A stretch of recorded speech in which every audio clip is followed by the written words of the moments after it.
Hello boss, good morning, good morning. Tayo po ay nandito sa Kalamansian. I-check natin yung hanapin natin yung mga ano, yung mga nag-aani natin. Kalamansi. Baka nandun sa dulo. Malawak kasi ito mga boss oh. Lawak niya mga boss. Hanapin natin yung mga namimita sa kalamansi mga boss. Ang ating attire. Yan oh. Ayun o. Yan pala isa o. Meron pala doon. Hanapin natin mga boss.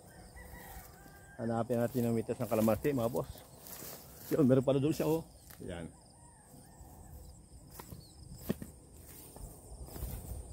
Yan ang ating attire.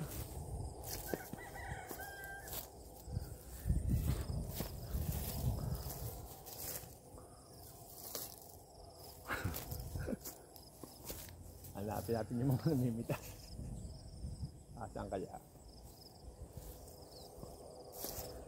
Malaki kasi mga boss to eh. Ano to eh? 10 hektarya, puro kalamansi yan oh. Laki oh.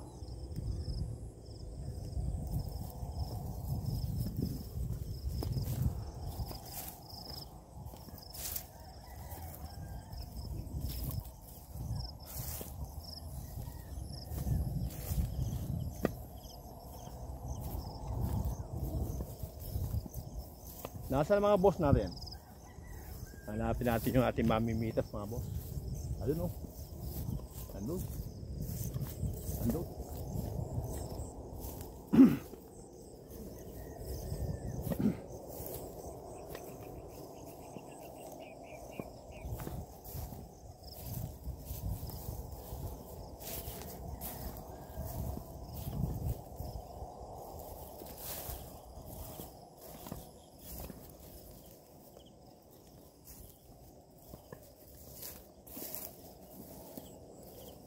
Yan, nakita natin mga boss natin, oh.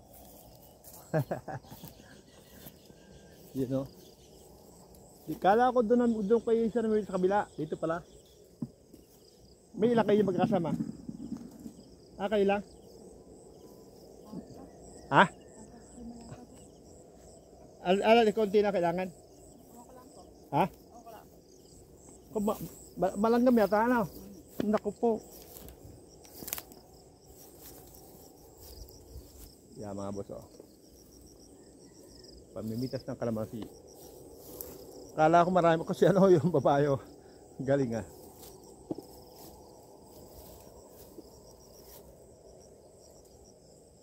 Parang niramdap yung damo no. Dati mapakadamon to eh. Nang nakaraang nakaraang buwan.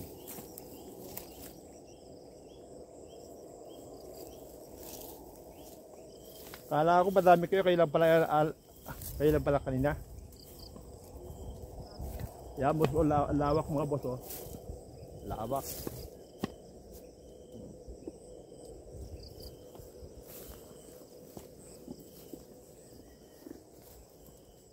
Putang sisipag talaga ni boss oh. Ha. Sipag talaga. Parang wag pa no, maliit pa no. Maliliit, sadyang maliliit lang kalamansi. Medyo mababa, hindi ka mukha isa to para maggarbo na kagad o mas bata na kunti ito. Wala matanda na ang puno ito. Medyo may edad na? Ano ba kinapon o kusang patubo? Sadyang patubo yan. Kailan matagal na? Tagal na ho yan, mababa lang, kuril lang ang kuwan. Mahina ang lupa. Mahina lupa. Hindi ka bukod sa kabila, medyo maganda yata ang konti no? Maganda yun. Kasi pag din yung mag-asawa? Wala hong ano. Wala naman hong ipapagkikita ko diari lang. Ikaw mukha niya, may ilan nakutan nyo ngayon? Alay, kakunti ho. May 10 kilo, ay ano, may 5 sako, may higit. Meron ho.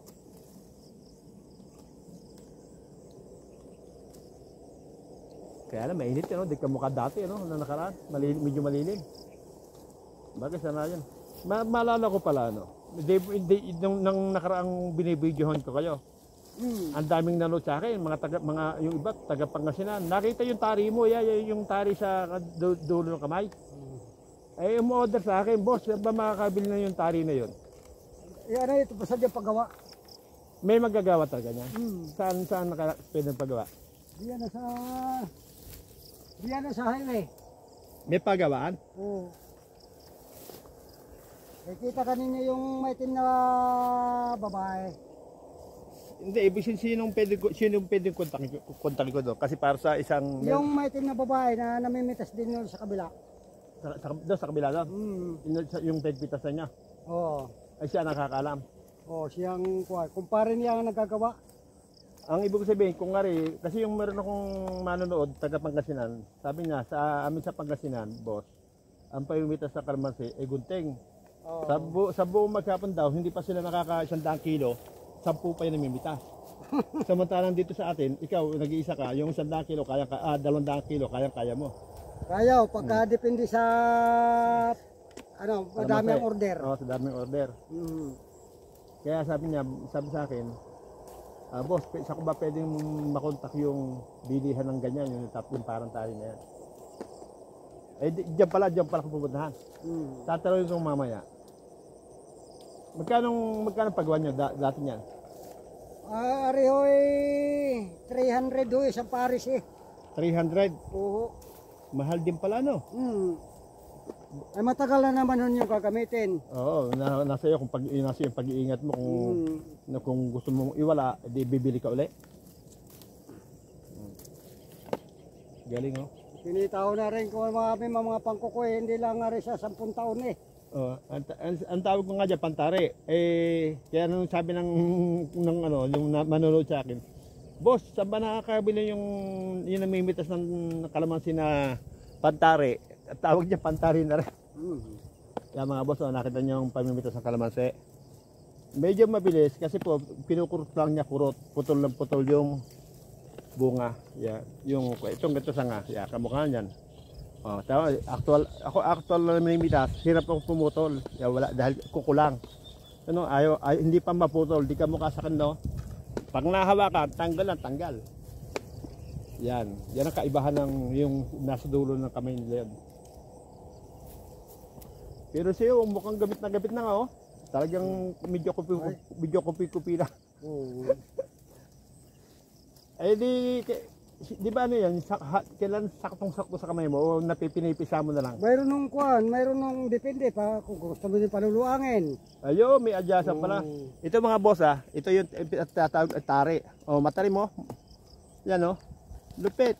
Kung gusto niyo pa... Gusto niyo halagang 300 pala pares, ito lang Oo, isang pares. Kung iisipin mo, sa isang buyer na baguhan, iisipin mo pa parang mahal, pero papakinabangan mo. Matagal na naman hunin yung pakinabangan. Papakinabangan. Oo. Kung iisipin nyo, maliit na stainless lang, pero papakinabangan naman nyo. Eh, gunting. Bago kayo isang sako, ay halos maghapon ay saglit lang.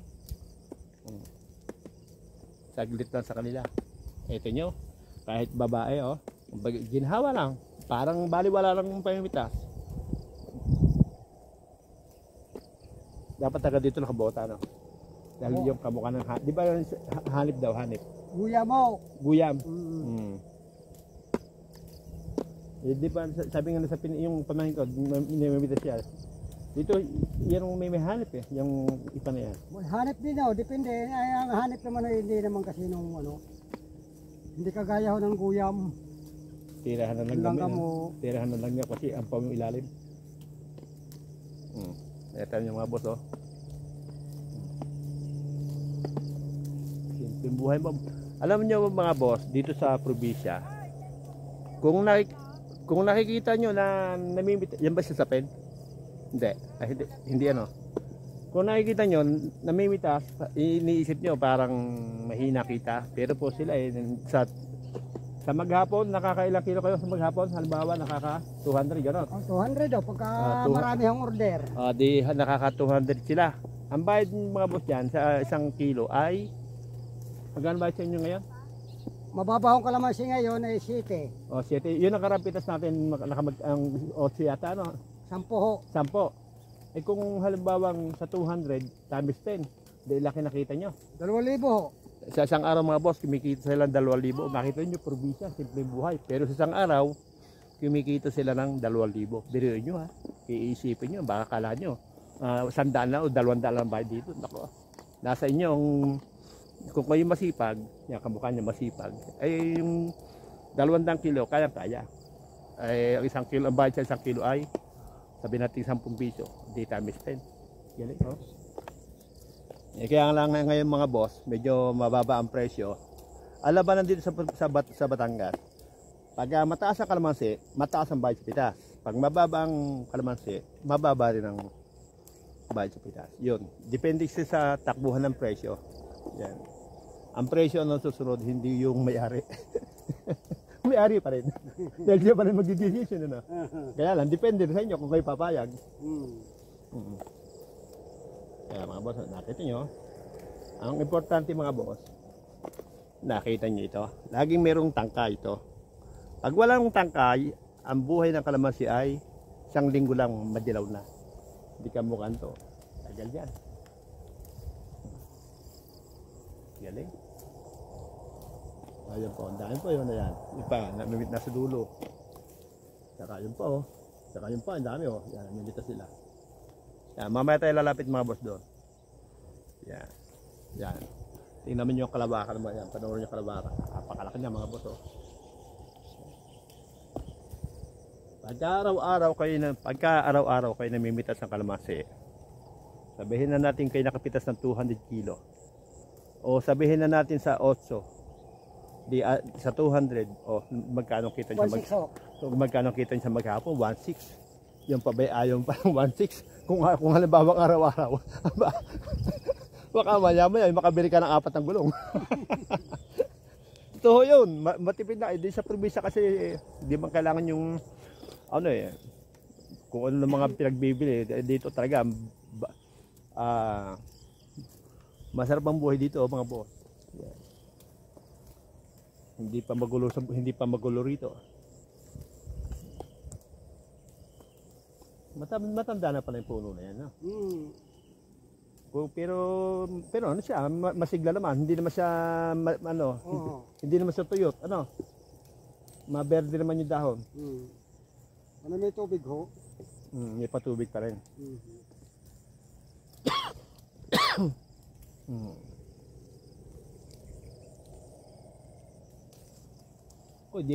Ang tawag dito, nasa tabi pa ng sapa ito. Kanina yung laki ng nakuha doon, cobra. Sana? Dito sa banda rito. Dinalay din katapat ni Niki. Hindi yan Cobra, laki. Malit lang sa prasong bagya.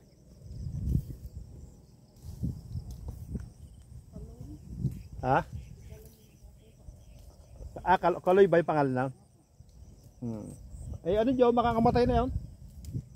Di ba mahigpit ng ng kamandag ng cobra na? Oo, pagka ganito. Alay, nakakamatay naman ho eh. Nakakamatay naman ho, nervyos. Sana ka, ba't hindi ka nervous yun? Ay hindi ho. Ay ako ho eh, nakagat na nga ako ng ahas. Cobra din. Cobra din? Oo.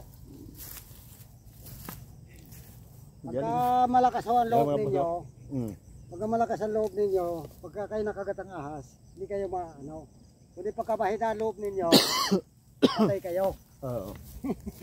Mayabong pala ito, dahil pala buong malaki no? Diyan pa lang yung halos makapuno-puno ka na. Dahil malaki. Ito mo nga, naubos na yung isang upload ko, sa'yo lang. Hindi mo binubuksan yung Facebook eh, buksan mo, pindutin mo yung Julio Di Castro, mapapanood mo yung sarili mo. Ano yung mga nasudurong kalamansi niyo? Yung may edad na, yun ang pinuputol na? Oo, pinuputol na ho yan. Papalitan uli ho yan. Papalitan no? Pero yung, di ba yung kahoy yung magandang gawing sabi yung uling matigas. Ano?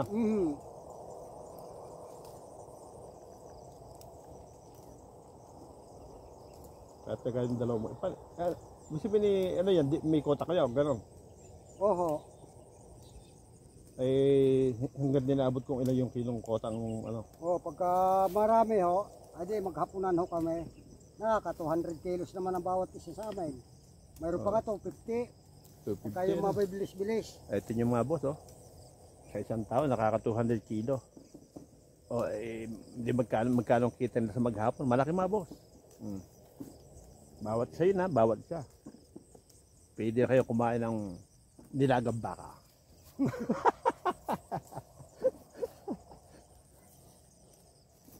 Bili mo, magko-construction ka maghapon, sabihin na natin kumita ka ng mga 700. Di dyan ka sa pamitas ng kalamansi. No? Mahirap din mag-construction ha. Yung video kasi yun ng pagtatanim ha. Napanood mo ka, hindi? Hindi ho. Ikaw ang kadalas na natutukan ko at saka si Inang, yung matanda. Tututukan ko, sabi ko nga pag ito ka ako nag-viral, yan ang una kong babalikan, yung matanda na yun, hahanapin yung bahay at tutulungan natin. Yung matanda na yun. Yung tanda na, nagtatanim pa eh. Taga San Jose, no? Taga San Jose ho. Kaya pag kumita tayo, talaga kuhan. Taga-Rilaw sa kabilang yan. Hahanapin ko yung matanda na yon. Katanda na eh. Nakita mo magsalita kuhan, talagang talaga masipag, galang talaga, tsaka malakas pang katawan. Pero mahigit sa siyenta na, no? 63 yata ho. Ikilala yun ang kapatid ko, di yung kapatid ko yung Ruday. Ikilala dahil dati nga daw niya manananim.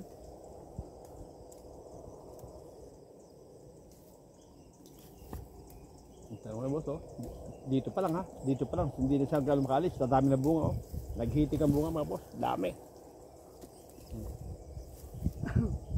May kalamansian din sa Kuan. Bulacan? Bulacan. Meron akong nakikita pero hindi ganyan kagarbo. Yung pag tinanim nila, wala mga linyang tubig na mga ganyan, yung kanya-kanyang patubig. Ibig sabihin pagka nagtanim ka, iba yung inalagaan at yung hindi inalagaan. Ano? Ito, siyempre ito may abono, yan kamukha niyan, abono yan mga ipa na yan. Saka may kanya-kanya linya na tubig. Yan. So yung mga boss, oh. Nakita niyo yung kalamansi noon, lampas tao. Yun, pagka sila namimitas, di ba gumagamit kayo hagdan doon? Yung aking pamangkin pulis, yung anak ng pamangkin pulis, dati namimitas ng kalamansi dyan yata. Kung di mamataas yung hagdan, nabuwal, bali ang braso. Bali, kasi masama ang bagsak eh. Yan mga boss, oh, kalawakan. Yan. Laki oh. Yan.